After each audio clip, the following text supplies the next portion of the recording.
as Joe Biden vets candidates for cabinet positions, I should say, progressives are fighting for representation. Senator Bernie Sanders is warning the incoming administration against freezing out the far left, telling the Associated Press, quote, "It would be, for example, enormously insulting if Biden put together a team of rivals which might include Republicans and conservative Democrats, but which ignored the progressive community." Let's bring in our Beltway panel. Peter Chowka is investigative journalist and contributing writer for The American Thinker, and Kevin Walling, a Democratic media campaign advisor. Kevin, is it so far-fetched to think that Joe Biden might put a Republican in his cabinet?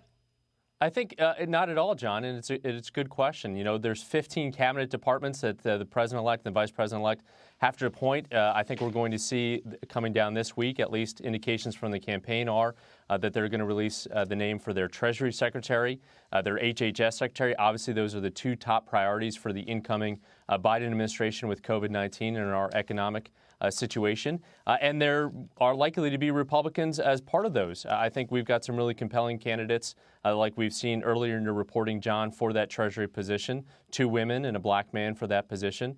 And there are likely to be Republicans for other positions, whether they be interior, defense, what have you. But again, Joe Biden, as he has said across the campaign trail, wants a cabinet that looks like America, and that's what we're going to get. But, Peter, wouldn't heads explode on the far left if there were a Republican in Joe Biden's cabinet?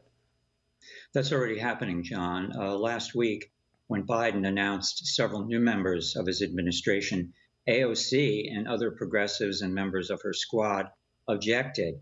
And she said they were just too moderate. And she famously said this past week about the moderate trend, allegedly, of the Biden administration. She said, they've got the money, but we've got people, and people vote.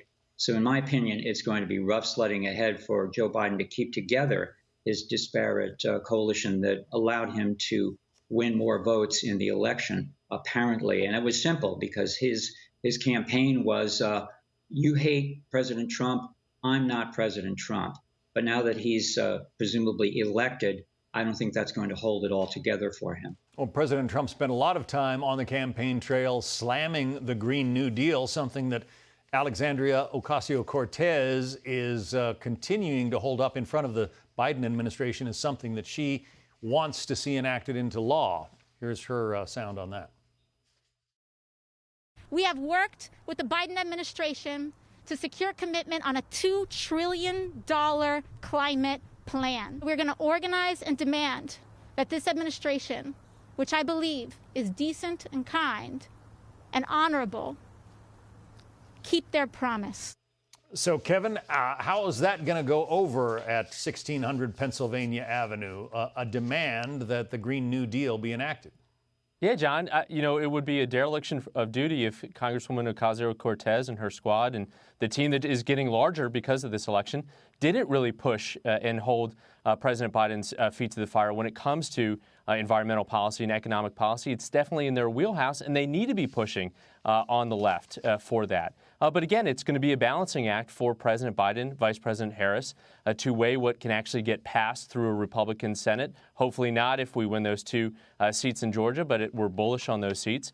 So it's going to be a negotiation that has to take place. And of course, the left is always going to be pushing on that front. And that's a good thing to have within the Democratic Party. Peter, the pressure is already building on the incoming administration to undo much of what the Trump administration did. Of course, President Trump nominated for several peace prizes for the work that he did primarily in the Middle East. Listen to what Congresswoman Ilhan Omar, a representative of the squad, said. Here's the quote from her. She says, Trump has taunted, mocked, and burned bridges with our allies while simultaneously cozying up to some of the most brutal dictatorial regimes around the world, especially those in the oil-rich Middle East. The damage done by the Trump administration runs deep, and it will take hard work and a clear understanding of the extent of the damage to fix it. She wants to undo, Peter, some of those peace deals, it sounds like.